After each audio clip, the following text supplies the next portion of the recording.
quando Deus manda ele ir se casar com uma mulher,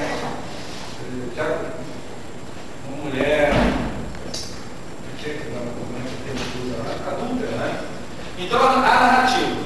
Agora, visão é visão. Aí o Carlos estava com essa dúvida lá passada, mas visão tem que estar muito claro quando o profeta diz, eu vi, ou o Senhor me mostrou. Então ele está vendo, é uma visão que ele está vendo. Porque o profeta ele não recebia a palavra dele apenas com visão. Ele também pressupõe-se, né, que fosse também audição. Ele ouvisse, ou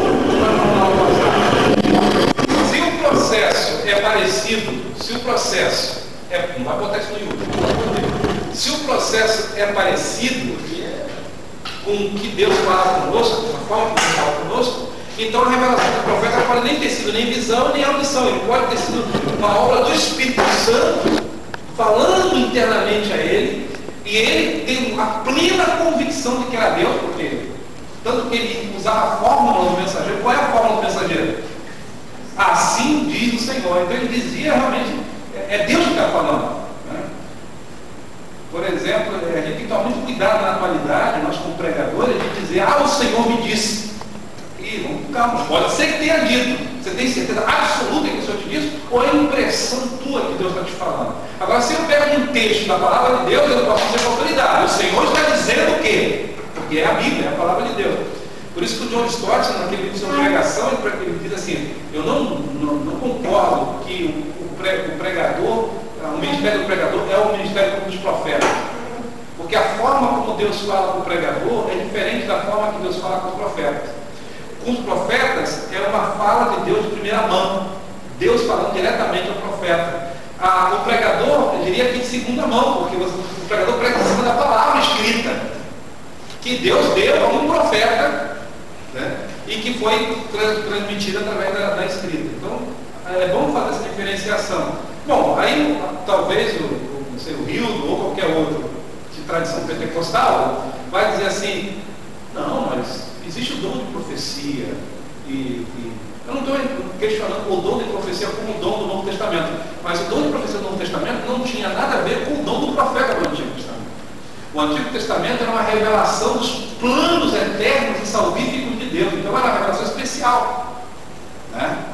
Diferente do profeta que a gente vê no Novo Testamento, que eram questões mais particulares, né? Por exemplo, aquele profeta, me ajuda a lembrar o nome dele, que foi para anunciar a Paulo de que ele seria preso em Jerusalém. Qual é o nome dele? Não lembro. Esse profeta era no livro de Atos. Profeta que foi a Paulo, então ele teve umas outras atuações também. Depois, se cair a ficha para mim lembrar, eu digo o nome para vocês. Mas procure aí. Mas então, aquele profeta do Novo Testamento, e se é que esse profetismo do Novo Testamento continua na atualidade, são profecias particulares, para questões particulares. Não tem nada a ver com os planos eternos e salvíficos, com a revelação especial de Deus. Estão entendendo a diferença entre o profetismo do Antigo Testamento e o profetismo do Novo Testamento? Ou não? A diferença está nos propósitos da revelação. A revelação do profeta do Antigo Testamento é a revelação especial. É a revelação universal para todos nós. Claro que ela tem uma aplicação particular no tempo do profeta, mas ela tem uma aplicação universal porque ela se tornou, por palavra escrita, canônica hoje no final dos anos, e entendemos que o Espírito Santo revelou, não apenas para aquela época, mas para todas as épocas.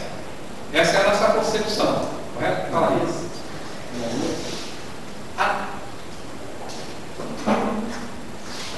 Cadê o tempo? Eu sei que tem. Ananias? Achou o texto? Então vamos lá, vamos continuar. Então, voltando aqui às formas básicas da fala profética, estão me entendendo? Forma básica: narrativas, visões e ditos, né? Agora, o que nós estamos hoje tratando na aula? Acho que serve aí. O que nós estamos tratando dos ditos? Nós estamos tentando entender os ditos. Esses ditos são ditos de forma diversificada. Os profetas eram muito criativos na hora de falar.